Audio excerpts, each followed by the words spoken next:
So welcome, and thanks for coming tonight. And the purpose of our evening is to walk through the process to date that has led us to bring forward a recommendation to the town for a Freeman-Kennedy expansion project. And that is to help us meet the increased demand and growing enrollment in town. So I'll walk through the project history a little bit, and then Justin will talk a little bit about the most recent feasibility study. So the work for looking at potential solutions to growing enrollment started way back in 2000. So we started back in 2017. At the time, the town had a lot of building projects underway. There were several Chapter 40B projects that were in various phases of construction. And so we formed a space study committee. It was comprised of representatives from the town as well as the schools, commissioned a demographic study, and looked forward at what might be possible options for the town to offset this enrollment problem. That committee reviewed multiple solutions, a building expansion project, looked at potentially modular solutions, as well as the idea of an early childhood third site. After reviewing all of those, the conclusion was that the brick and mortar was the most viable and probably the most efficient to pursue further. In 2018, in the winter, first, the town voted to appropriate funding for a high-level conceptual design study. So in 2018, in the winter, we hired Flansburgh Architects. Flansburgh actually are the firm that designed and planned out the current Freeman-Kennedy School, so we went back to them and really asked, based on what we are anticipating from the demographic study and the amount of new growth that we are expecting, could a single building expansion project here meet the demands at both schools? And we had looked at the H. Olive Day, which is over capacity right now. We are using every square inch of space, which you can see on our website.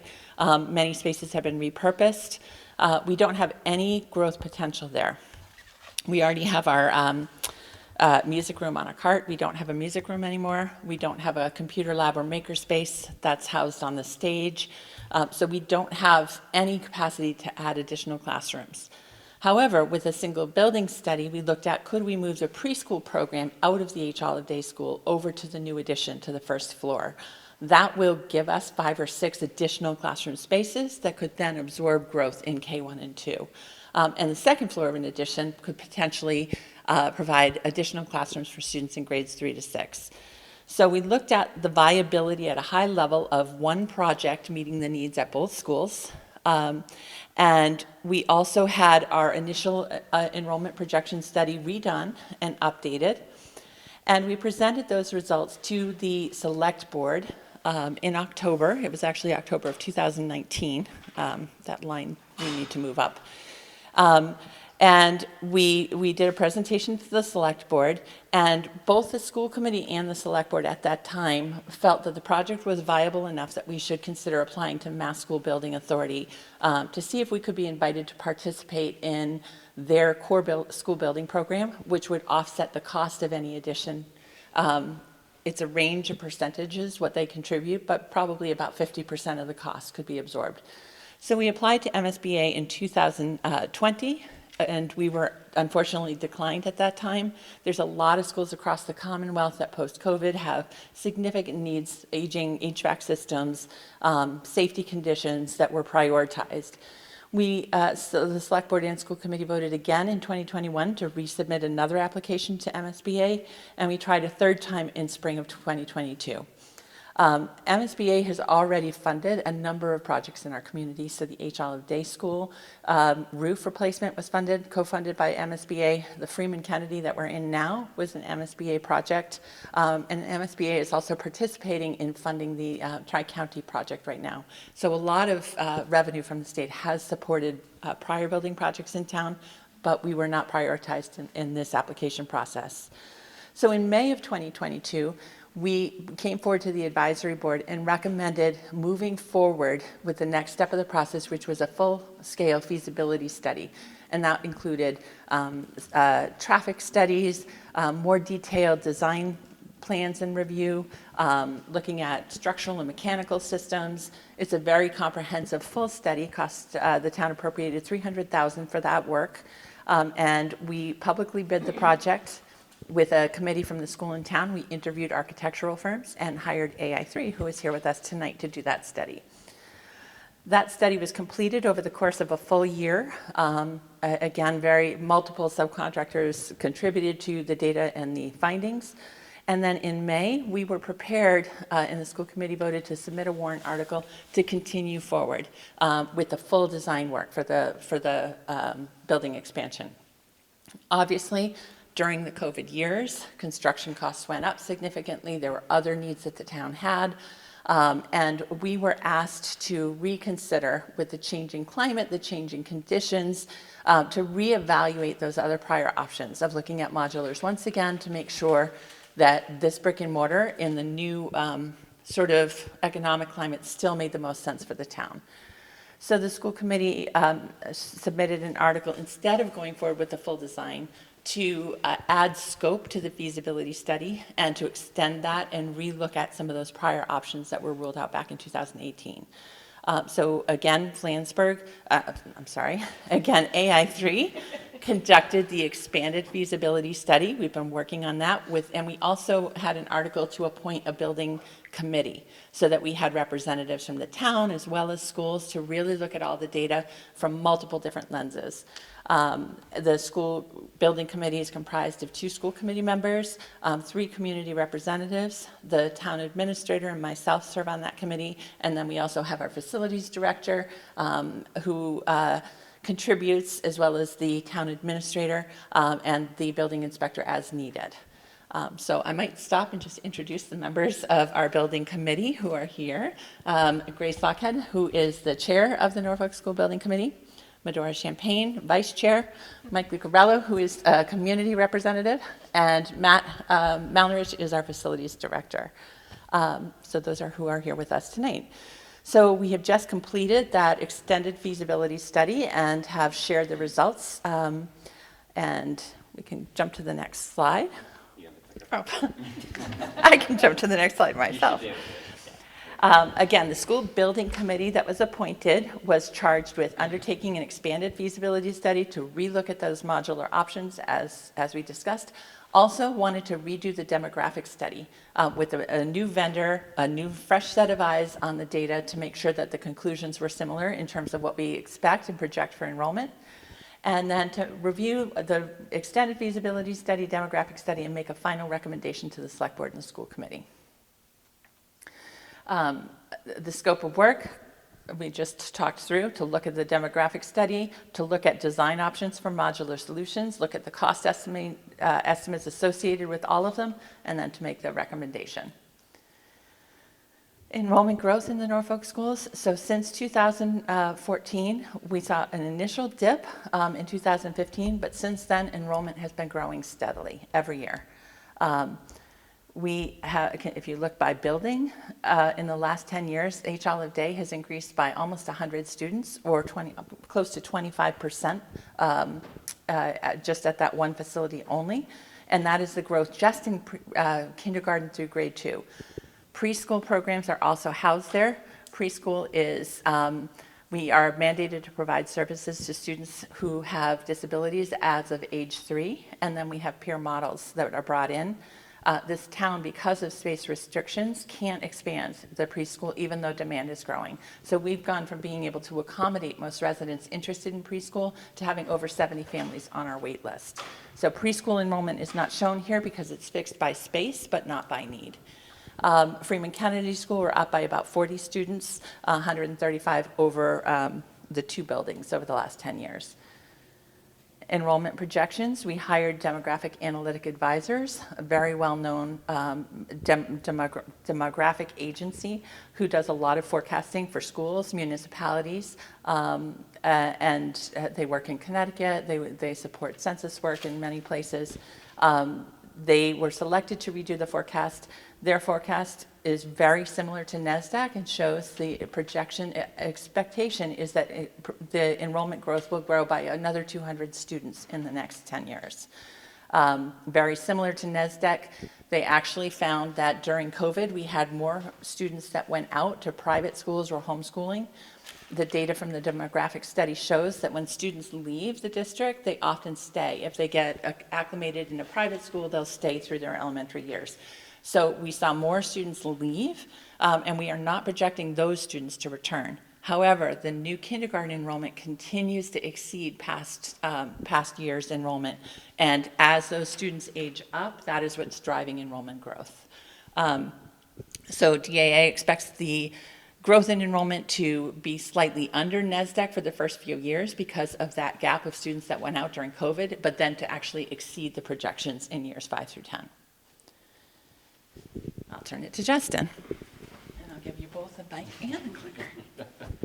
Thank you, Superintendent. So for those of you who do not know me, my name is Justin Tebow with AI3. We've been working with the town for the past 2 years or so on this project. Essentially feasibility phase 1, feasibility phase 2. So when we started feasibility phase 2, after the enrollment projections that were just reviewed, our first task was to confirm that all the previous work was still accurate. So through analysis, we did confirm that at Freeman-Kennedy, the number of classrooms needed to be 33 to support that enrollment growth.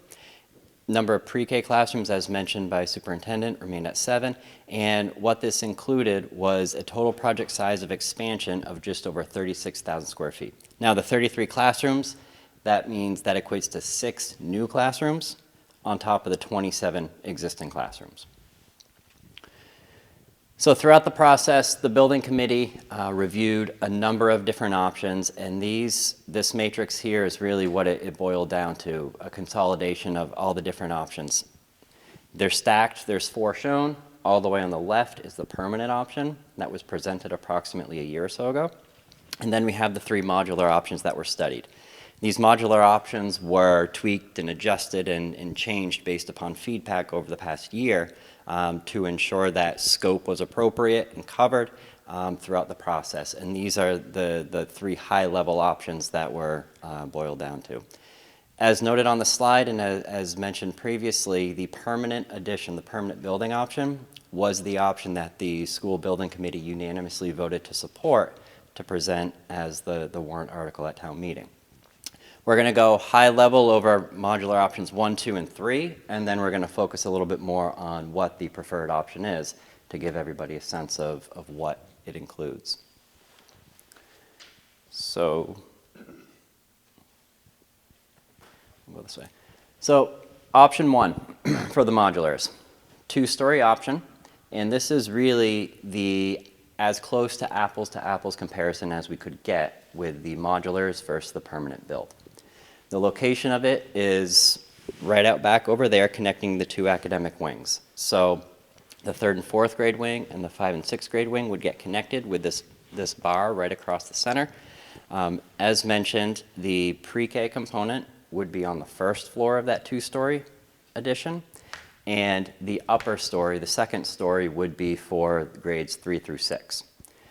Because of pre-K component with the different age levels, it required a dedicated entry, so parent pickup drop-off, site circulation, parking. It also requires a dedicated play area, and that's what you see there in blue, sort of in the middle of the screen. So that's where all of that landed. And again, this is trying to get it as close to apples as the permanent option that you'll see in more detail in the future. Looking at option 2. Similar thought of, okay, let's keep it as a 2-story option, but instead of locating it on the access road and right next to the building, let's push it beyond. There are some existing utilities under that access road, so the thought is, can we save some cost by moving it beyond? Based upon site constraints, property boundaries, setbacks, woodlands, etc., the linear bar scheme no longer fit. So that's where this L configuration came from. It's still, 1st floor would be the youngest kids, and then the 2nd floor would be the older kids. Couple of things to note on this. Again, similar site configuration in that there's a dedicated entry sequence for the pre-K. There's parking, etc., the required play area.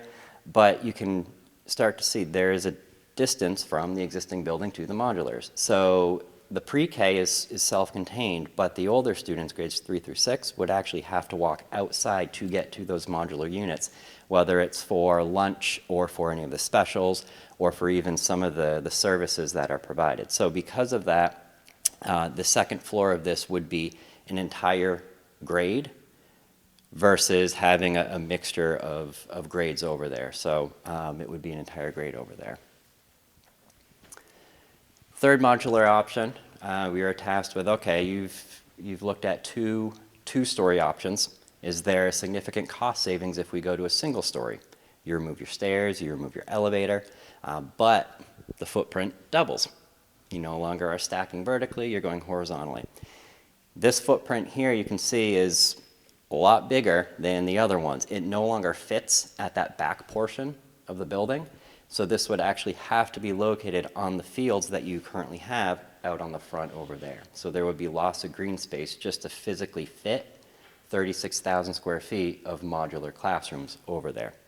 Similar to option 2, it is separated from the existing building. You'd have to walk outside, crossing those, the parking area, etc., hardscape. So that is one aspect of this.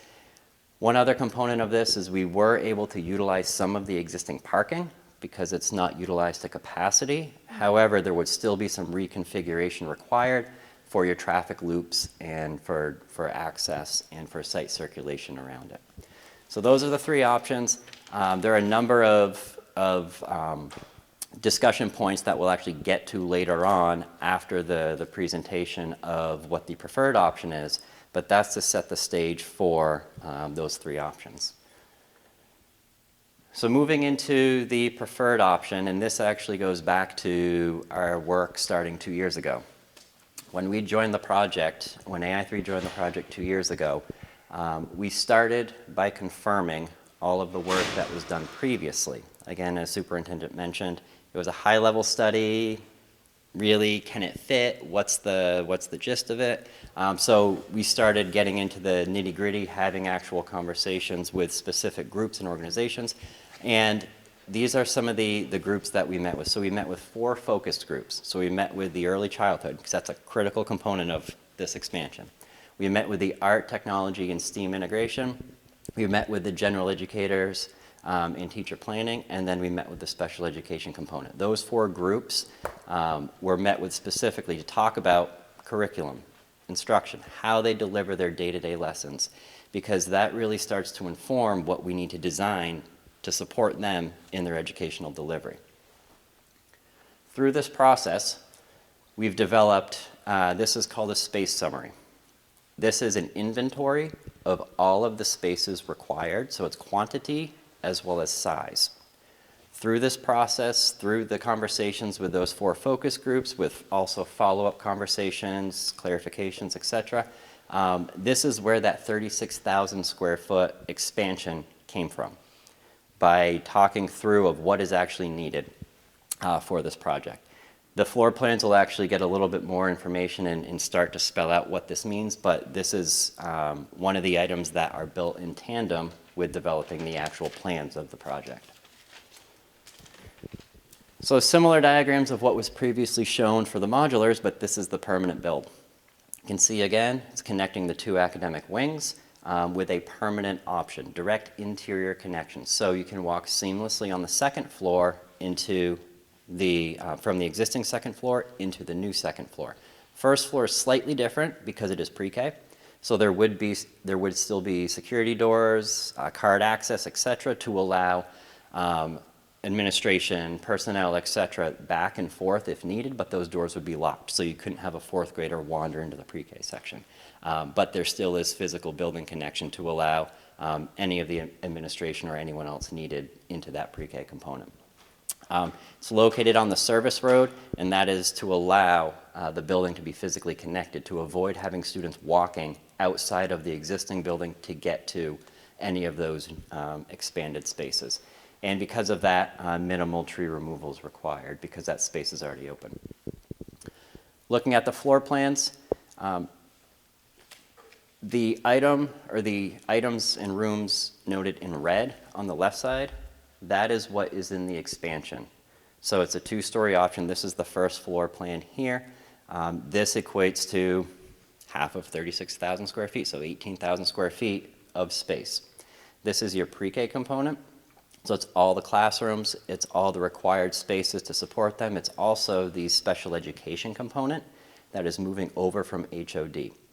By having a dedicated pre-K entry, there needs to be some sort of oversight.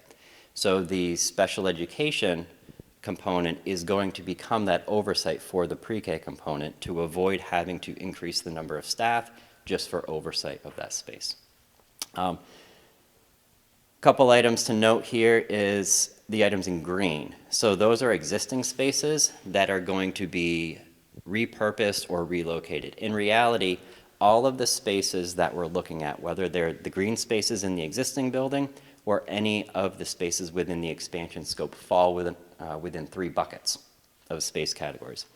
The first being previously lost space due to current enrollment numbers. So for instance, the science lab is no longer a science lab. The next bucket is the spaces required to support the pre-K component. So that's primarily the expansion here on the first floor. And then the third item, the third bucket of spaces that are needed is really to support the projected growth. So all those new students, that's where that scope comes in. So all of these spaces in green or within that red scope fall within one of those 3 buckets throughout. And that was vetted with administration, et cetera, and the school building committee to ensure that spaces were allocated accordingly and the project wasn't overbuilt, but also by having the expansion, it allowed the entire building to be looked at from a global standpoint to provide appropriate locations for student services. You'll see what... And I can jump on that just for a concrete example. For example, right now we have grade level wings of classrooms. So we have a 3rd grade wing that's all the 3rd grade teachers. If we add another 3rd grade, we don't have space in that wing to locate that. But we might have an art room in the middle of the wing. So in the expansion, when you see spaces in green, looking at the future growth, we are relocating the art room to the addition so that the 3rd grade classroom can be within the context of its grade level. So it's reorganizing based on what we're expecting to see for demand for general education classrooms. So some of the classes that you've already repurposed because of lack of room, they're going to get them back. Right, yes, so we are looking to regain the science room that we had a science lab for experiments, and our upper grades have pretty deep science curriculum. That had to be turned into a classroom. So in the addition, we are reclaiming those lost spaces that are critical for education, and then the green spaces are just spaces that we are reorganizing so that the flow is better and it makes more sense educationally. Right. Yep. Sorry to interrupt. Yep. If we're recording for future watching, we might want to pass around the microphone so future viewers can hear. Because I'm driving Andrew crazy. Sorry, Andrew, we'll do that. Thank you. I'll turn it back to Justin. Yeah. So prime example, we flipped up to the 2nd floor. You can see those 4 spaces on the right in green. That becomes your student services, speech, psychologist, etc. Centrally located, not down a corridor of the 3rd grade wing. Again, easy access to all throughout. So moving to the 2nd floor here in the expansion scope, this is where those 6 additional classrooms are. This is where there's also some of the spaces that we're gaining back. So the science lab, for instance, that's no longer down just the 6th grade wing. That is now in the expansion, centrally located, so all students have that. Same with the maker space, etc. Teacher planning as well, again, centrally located within it, within all of that scope of work. From a site perspective, how it lays out, similar actually to option 1. And that'll clear in a second. Similar to option 1, you can see, again, the building is tying the 2 existing academic wings together.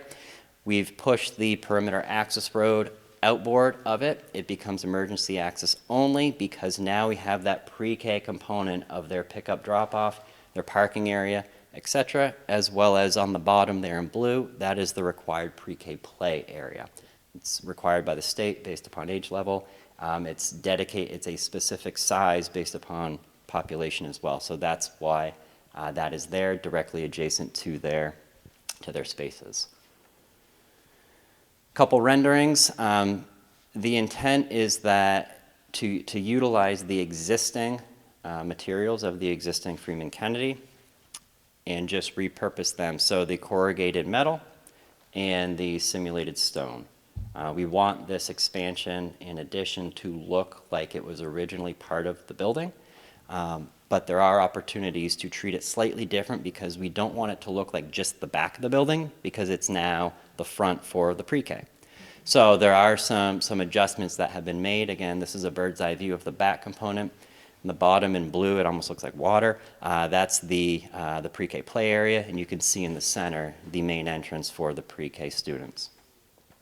Looking at it from a more ground level, again, you can see closer to the materials. Again, the stone that matches the existing building and that corrugated metal, again, that matches the existing building. So I'll actually turn it over to Superintendent to talk through some of the reasons why the preferred option became the permanent build. So again, the task for the building committee was to look at all of the possible options from a cost perspective and from an educational programming perspective to see what made the most sense. Justin, if you don't mind, if we could jump back to the slide that showed the 4 options, it's probably easier from there. Okay, so in looking at all 4 options, the first thing that really stood out to the building committee, the permanent addition, the brick and mortar addition, was priced at $37.9 million. Yes, okay, $37.9 million. Last time I made a mistake there. And that building design plan has a life expectancy of 50 years. It's a, you can speak better to the construction elements, but it is expected to have a life expectancy of 50 years. The modular solutions that we looked at, we priced at 2 price points, level A and level B. They're different in terms of the type of finishes that are in each. Level A is the more expensive finishes, which are tile floors, what do you call them, heat pumps, HVAC. It has a foundation versus pier, I think it's called, piers. What other? The siding is fiber cement versus textured plywood. Okay. And the windows are aluminum versus vinyl. Vinyl. Okay. So we priced it at 2 price points. Level B, vinyl windows, pier foundation, laminate flooring versus the tile. So just lower level finish. Level B, the lower level finish, has a life expectancy of 15 to 20 years. Level A, probably 20, depending on maintenance. If it's well maintained, maybe stretch a few years beyond that. But about half of the projected lifespan of the brick and mortar addition. When the committee looked just from a fiscal perspective, it didn't seem wise to put $34 million and save $3 million on a project that was going to last half as long. And then the town would have to rebid in a different climate with significant escalation in construction costs to extend the life of or replace that after the 15 to 20 years. So from a financial view, it would probably cost the town more than double to go with the temporary solution you have to replace in 15 to 20 years. Additionally, from a safety and security perspective, the brick and mortar addition is an attached addition to this building. As Justin said, a continuous pathway in the upper grades. So if students have to go to the nurse, have to be dismissed, they can independently walk down as they do now. If a child is receiving specialized services, they can access those services in the building. There are safety and security concerns about having a modular site that is detached. If we ever had a critical incident, we have 3 sites that we are trying to lock down and manage. If students have a medical need, they have to be escorted by staff back into the building. There's also significant concerns around lost learning time for a child to come into the building for lunch, go back to the modulars, come back in for gym. There's significant amounts of time lost from curriculum and instruction. And again, financially, very little return on that. You can jump back to the other slide.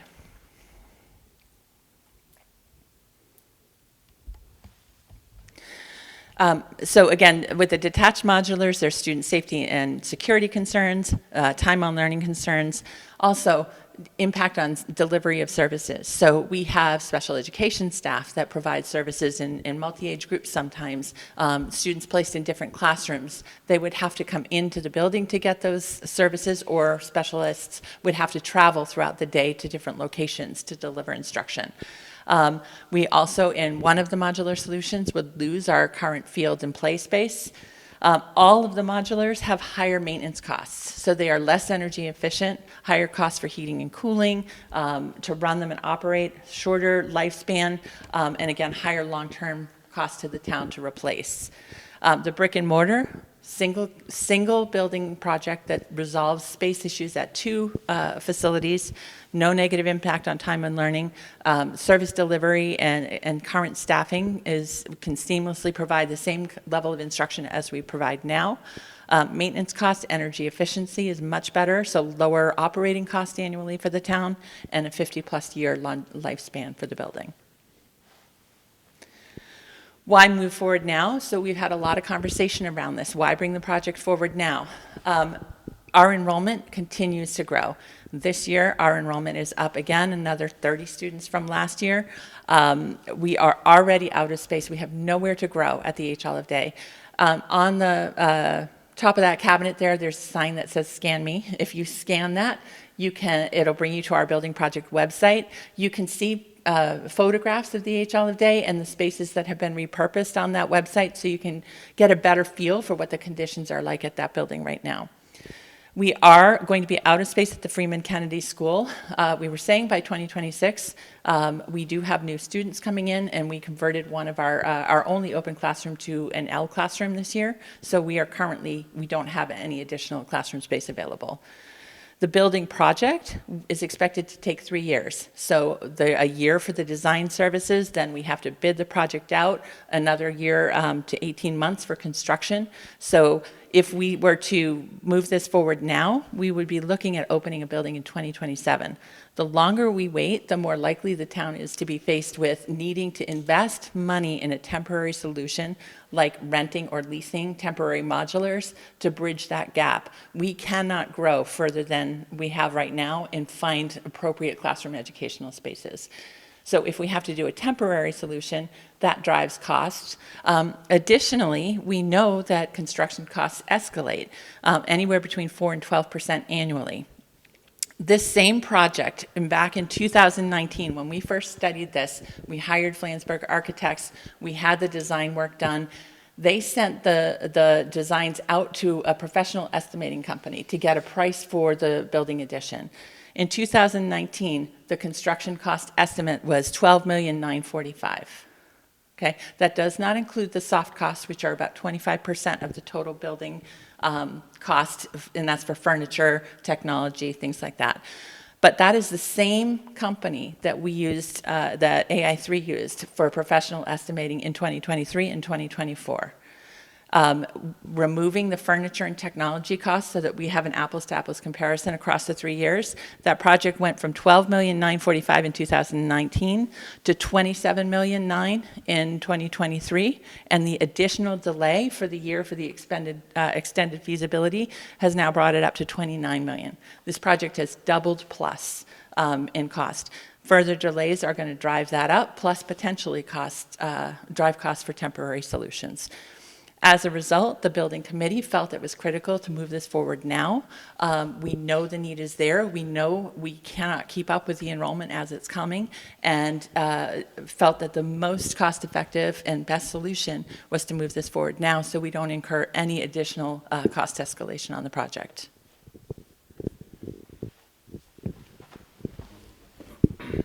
So talking a little bit more about cost. So what's up on the screen is a chart that the MSBA actually keeps track of. Now, we fully understand that the MSBA is not a funding partner in the expansion project.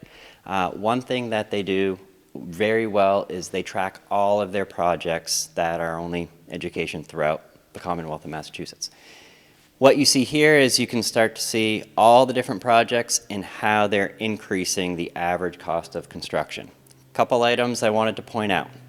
the building we're in now, the Freeman-Kennedy original project, was based upon bids back in 2010. Construction cost was $263 a square foot.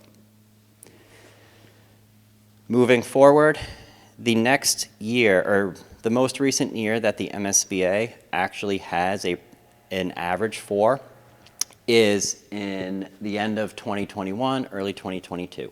That's because they don't update this until projects close out.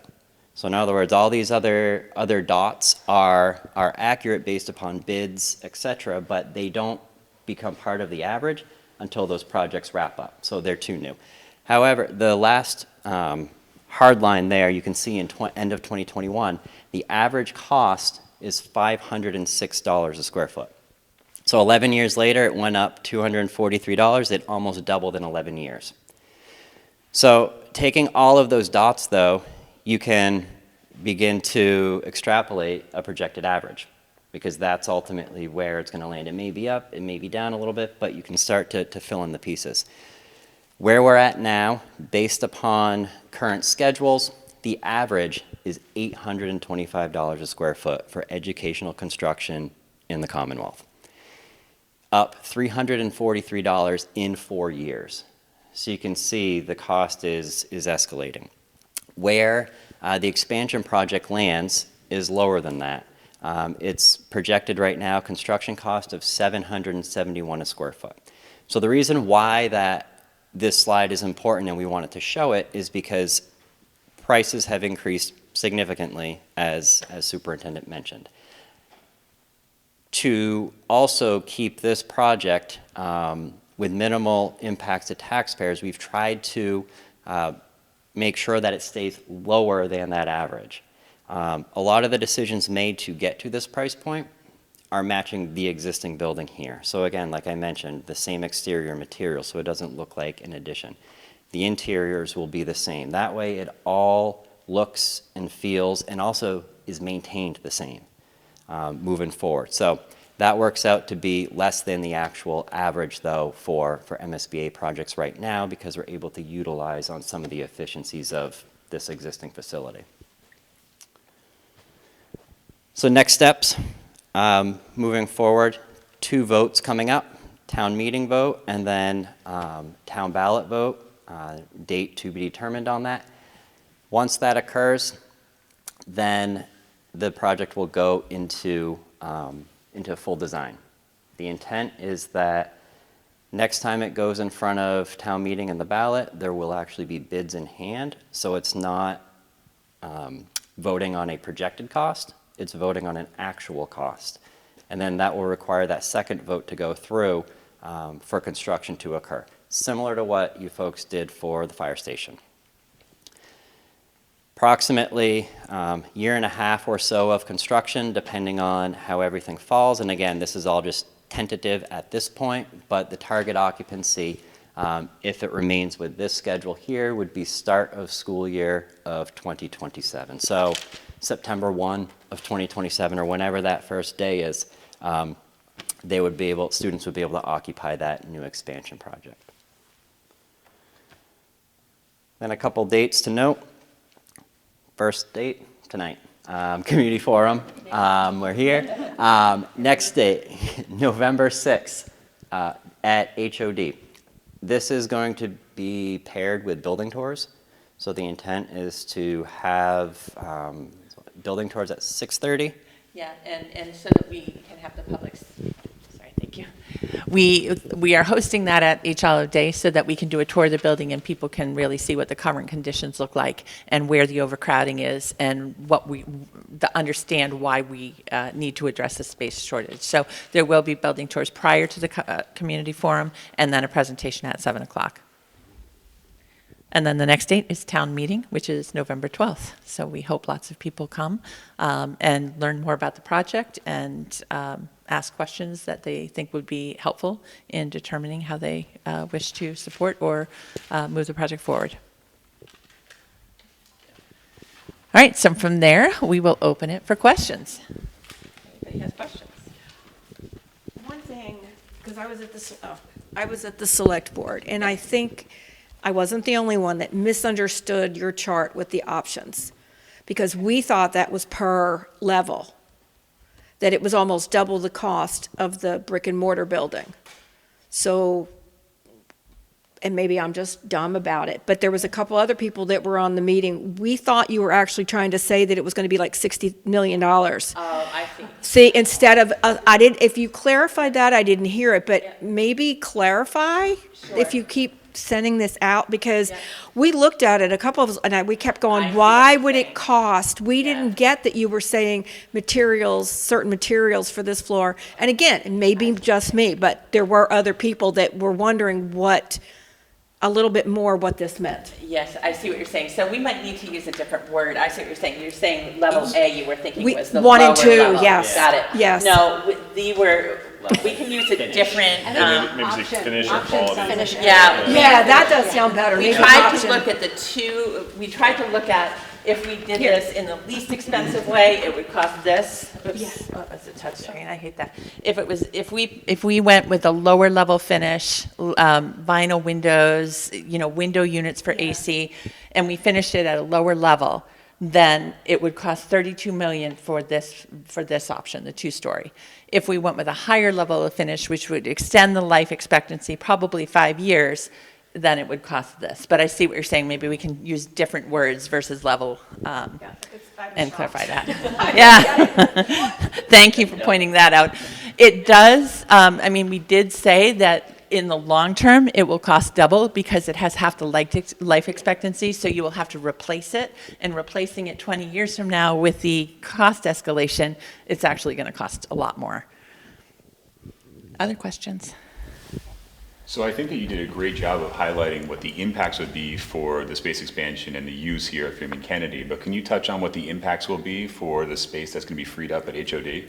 Yes, so we are projecting steady growth in enrollment at kindergarten, first and second grade. Right now, we are out of space, so we don't have a classroom to add those to meet the needs of new students coming in.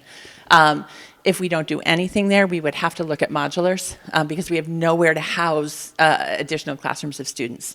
In addition, at the H. Olive Day, currently we lost the music room, so that's a classroom. So our music program has changed. It's delivered on a cart. We used to have a music room with piano, instruments for students to play. Now we have it looks like an airplane cart, and the music teacher goes room to room. So we've lost the music room. The library space we have a temporary partition that is housing the librarian's office because we had to give that office away to the technology team. The teacher's workroom, we converted to a space for our guidance counselor and for groups of students. So we have copiers and stations in the hallway, but we don't have that dedicated workroom. We have a classroom that we had to build a wall. It used to be the tech office. There's a huge server in the room. It's now enclosed with a wall and an AC unit, and a narrow hallway goes into a small instructional space that we're using. We don't have our technology lab. Could we even just navigate to the site from? Yeah, so you that could jump in. show we have there's an array of current conditions. Except for I don't know if he can pull the site up without the link. Oh, yeah. Will you send the link? Yeah. We'll pull the site up and I can show you. So we've lost that. If we don't address the need there, we would lose the art room. Art would have to transition to being delivered on a cart. We would have to look at modular solutions, which have all the safety and cost concerns that we have. But by moving the preschool and the special ed offices out, we would have 5 additional classrooms that are full-size classrooms that would accommodate growth for preschool. That would accommodate growth for K1 and 2 classrooms, allow us to regain our music room, potentially the makerspace we could get back, moving the special ed office suite out and placing them in the addition puts administration in the new wing. So we would have an administration staff there as well as clerical staff to monitor the doors and entrance. And that also gives another office suite at the H. Olive Day with 3 small offices that can house some of our staff that are temporarily sharing spaces. So it would address the future projected needs for growth at H. Olive Day through the demographic studies that we have. I think that's perfect. I just feel that most people who are trying to evaluate the value out of the Yep. project are only focused on Freeman-Kennedy. I They're think not that's taking really- into account what's going to be freed up at HOD as well. So when Yeah. you pair them together and propose it as a whole, I think it just gives a much more complete look. I appreciate that. I think that's a good, it's a good point, and it's always helpful to hear from the audience because we've lived this so closely for so long that you forget that not everybody's gone on this journey. So I think that would help. On our building project site, what we've built and tried to prepare for the public is this has been going on for so long that people don't remember all of the history. So we tried to take everything and put it in one site. And I'll show it to you. And that site does have pictures so that you can see the spaces that are currently and what they look like at the H Olive Day. So here's the project website. If you can click on this link that says Why Build. Great. All right, so it gives an explanation at the top, but if you scroll down, Justin. All right, so here you're looking at this space here used to be the teacher's workroom. That has now been repurposed to a classroom. You can see in the crowded area that's the teacher lunchroom. In the back, we have our copier and our paper supply copier in the hallway for people to prepare classroom materials. This used to be the technology office where we stored all of our tech equipment. We had office space for all of our break fix and tech staff, as well as the server. We needed more classroom space, so we had a building project where we built in containment, and our entire server unit is housed in this little square box that is ventilated so that we can have students walk by the server. It's not quiet, it buzzes like you can imagine, and that's a classroom space in the back. Further down, so we have so many classes now that we have to use 2 sections of the H Olive Day multi-purpose room all day to have enough space for kids to go through and have gym class, which leaves only 1/3 of the cafeteria available for lunch. We have grade levels with 170 students. We can't serve a whole grade level lunch at the same time. We don't have the space. So we've had to add lunch periods, and as a result, our first lunch starts at 10:30. It's early. Now, kids are hungry and they will eat, but it's early for lunch. This is the library. We are trying to find a picture of the former library, so that'll be added. But you can see we have temporary partitions up to section off so that there's an office space for the library staff. And we moved the tech team and the break fix staff into the small librarian office. So you can see it's kind of overflowing. We don't have any storage for all of our tech equipment, but they're using that space. We used to have a designated computer space maker space. That's where students would go for technology classes. For the younger grades, we do a lot of engineering and pre-engineering, building with Kiva planks, designing, programming, early programming. We used to have a dedicated space for that. We also used to have a music classroom. We're looking, again, this is under construction, so we're looking for the picture of the old music room. Both of those spaces are in our classrooms, and you can see at the very last side, this is the back of the stage behind the corner curtain. That's where our tech office, our tech integration, who used to teach in the makerspace, and the music share that space on the stage. All of the instruction is delivered on a cart to students.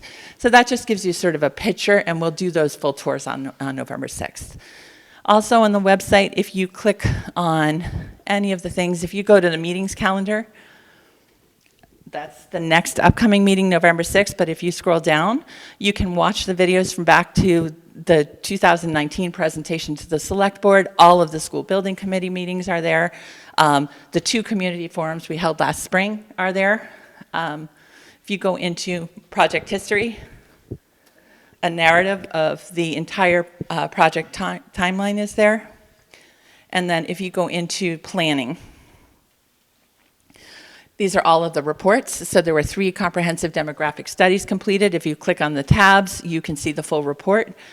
Feasibility reports, the original conceptual design, as well as the full feasibility report from 2023, and the expanded feasibility for 2014. And you can also see what the town has invested to date in looking at this project.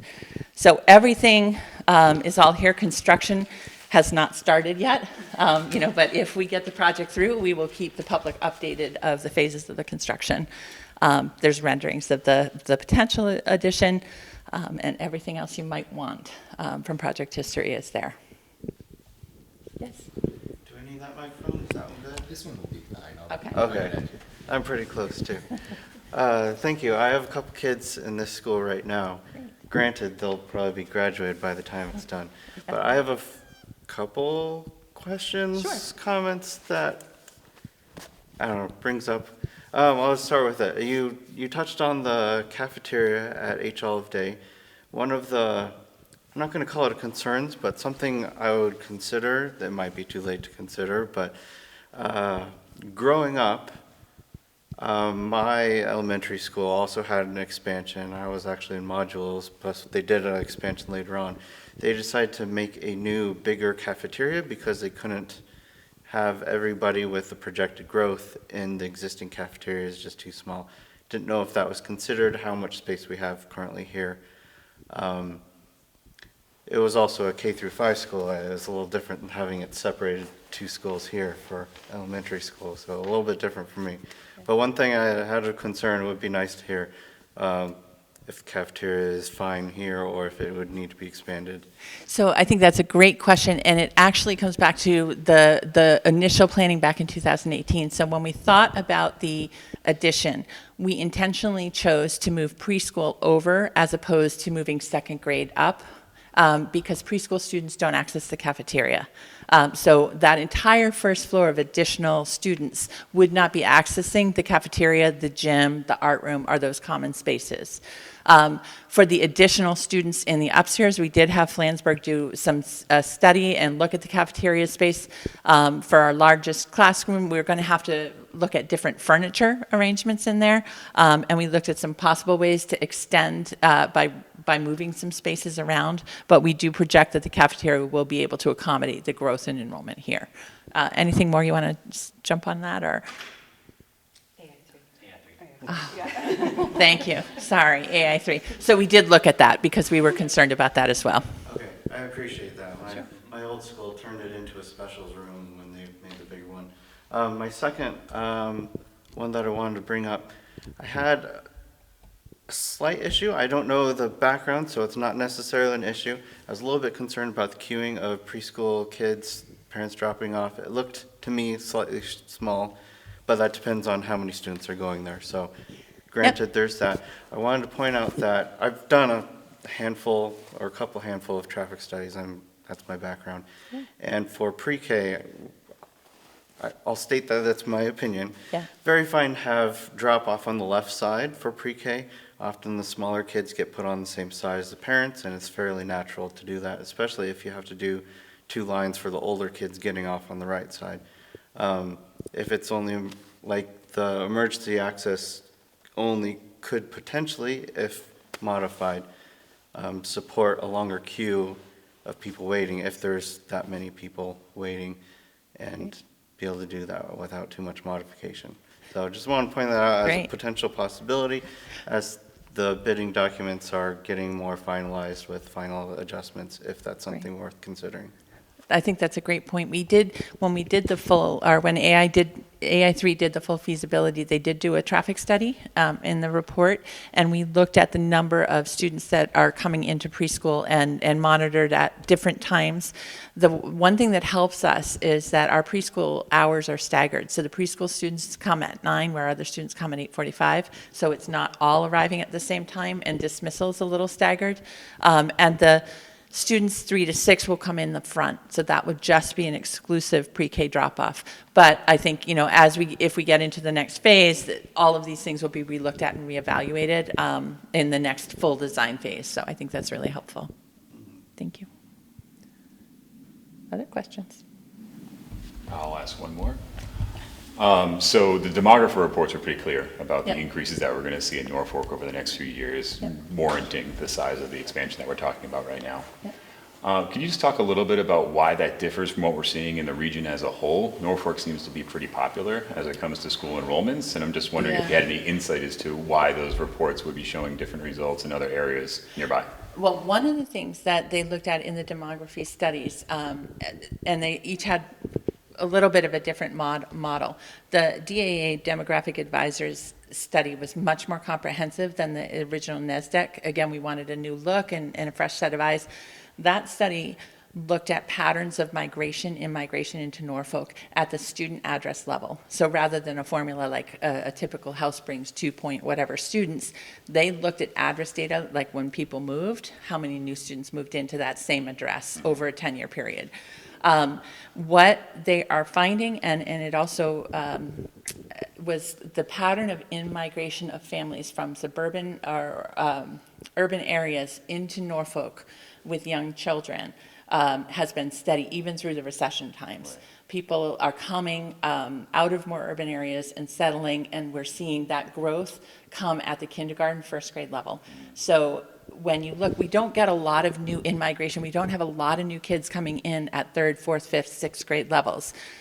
We have a handful every year, but what DAA said is really driving growth in Norfolk is we're going from having class sizes in kindergarten of 120 to class sizes of 165. I have 169 first grade students. Those numbers are projected to stay, and as those kids go up through the grade levels, we also found in DAA that once students enter with us, they stay with us. We have very few students leave. If they start in a private school or they go out, they stay out through sixth grade, but once they start with us, they stay. So those higher class sizes coming into kindergarten are rolling up, and thus the growth started at HOD. We have 100 new students there, 40 at Freeman. As the kids roll up, the growth is going up to Freeman. Gotcha. So it really is, what's driving it is in-migration of families, primarily from more urban areas. Perfect, thank you. Yep. Any others? There's lots of information on the building website. If you have a chance to look at it, if there's things that you think would be helpful, or if you have any feedback for us of additional information we can bring forward to the town for the next community forum, please reach out. I'm happy if you want to email me or any member of the building committee. It helps us to know what questions people are walking away with that we didn't answer, so we can do better as we go forward. So. Great, well, thank you very much. And tomorrow, this slide presentation and the video recording, as soon as it's available, will be on the website. So for anybody you know that couldn't make it, all of this content will be available for the public tomorrow. So thank you, have a good night. Thank you.